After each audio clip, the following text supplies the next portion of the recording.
Warning, nature at work. Yes, and she's been on this job for many 100,000 years. And on this one, too, carving a few inches each century. Patient, inexorable labor, a product often too much for the stomach of puny man. Yes, much too much. But again, creating fantastic monuments to the forces of erosion with a sky-borne instrument stored in its white bulk to be melted into trickling springs. Meadow brooks, bouldered creeks, swollen rivers, raging rapids. Here, the angriest of all waters, the Colorado of the Grand Canyon, has bitten deeply into the multicolored rock to expose 600 million years of history. A creation of terrible energy and beauty. But the river, that's what concerns us now. Man has been tempted to conquer this river, and boats are here being prepared for such a hazardous venture. On go strips of tough oak, slim shields for the tilt with slashing rocks, and added protection for these half-ton boats designed by our navigator and geologist, Norman Nevels, who's mastered the fury of the Colorado 4 times, a record to which we doff our hats. Now for the 100-mile trip across the burning Arizona desert to keep a rendezvous with triumph or disaster.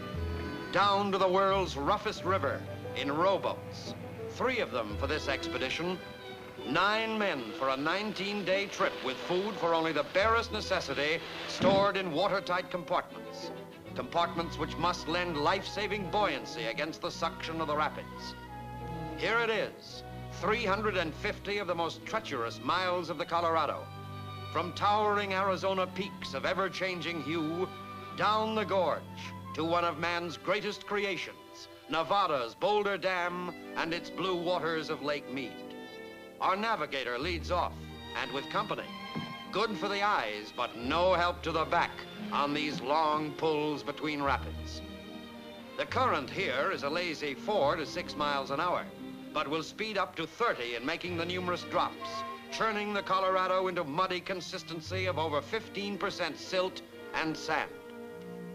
In all the history of the Colorado, this is the 19th known party to attempt the passage in rowboats.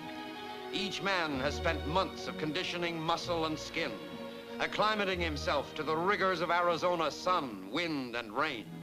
It's 125 degrees here and no shade. This is it, Badger Rapids, the first. As navigator, Nevels charts the course for shooting each rapid, and the region abounds in mute testimony of careless planning and poor equipment. About 125 men have started at various points, and some 60 have lived to tell about it. The first protection against disaster is a life preserver. Now, we'll follow Olsen down the first chute.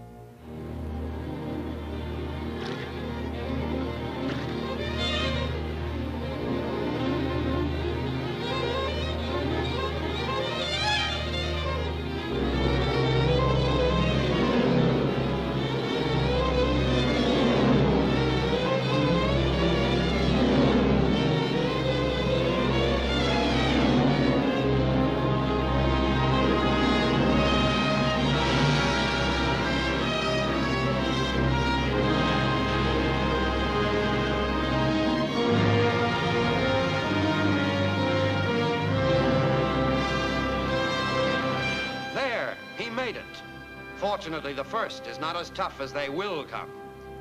Here's another passage, over 200 as bad or worse than this one, before we reach the haven of Lake Mead.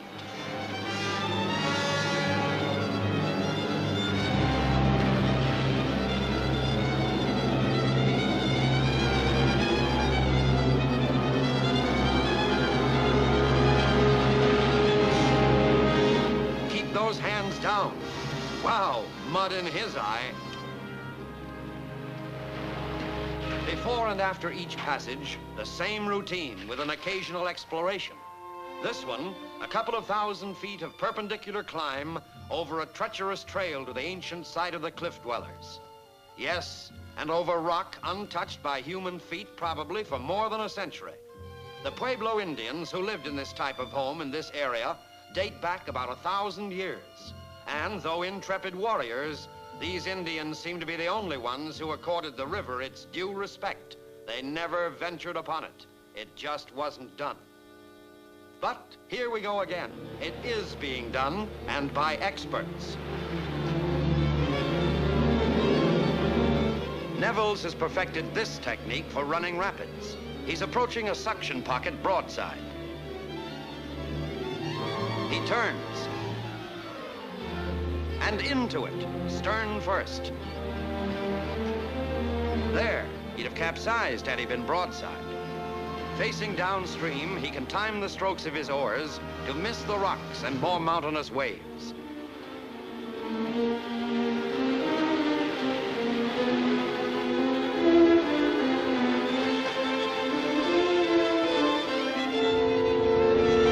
This definitely is not facing your danger. Now for the right way, in case you want to try it sometime. He turns easily, then into the waves, face forward. The battle's on.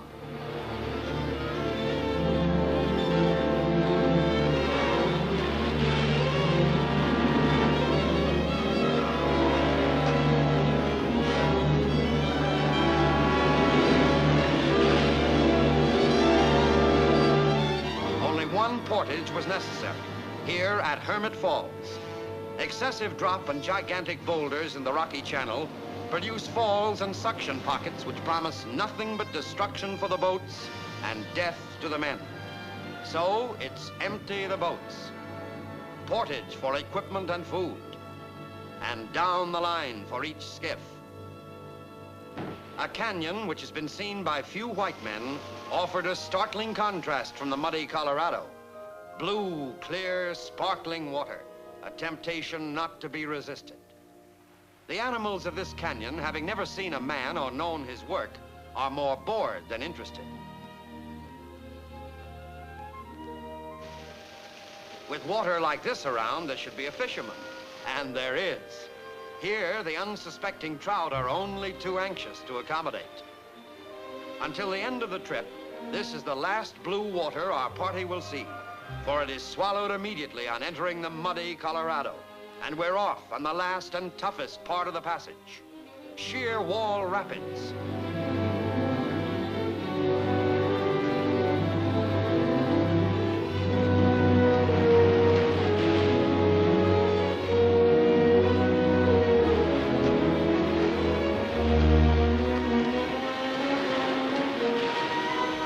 Upset Rapids.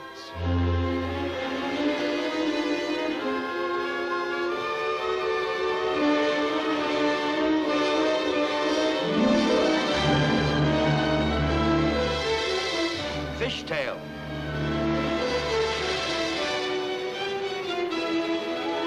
Sockdolager.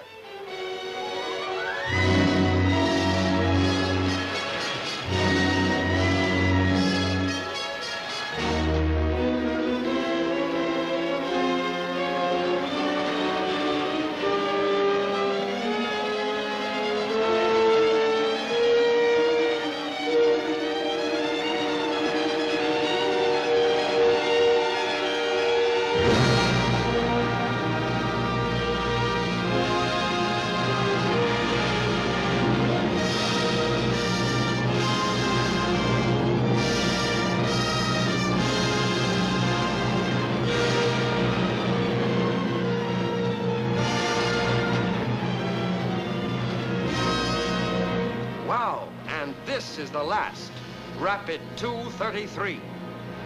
233 of the world's roughest waters, and the end of the trip's in sight. Lake Mead, the largest of man-made lakes.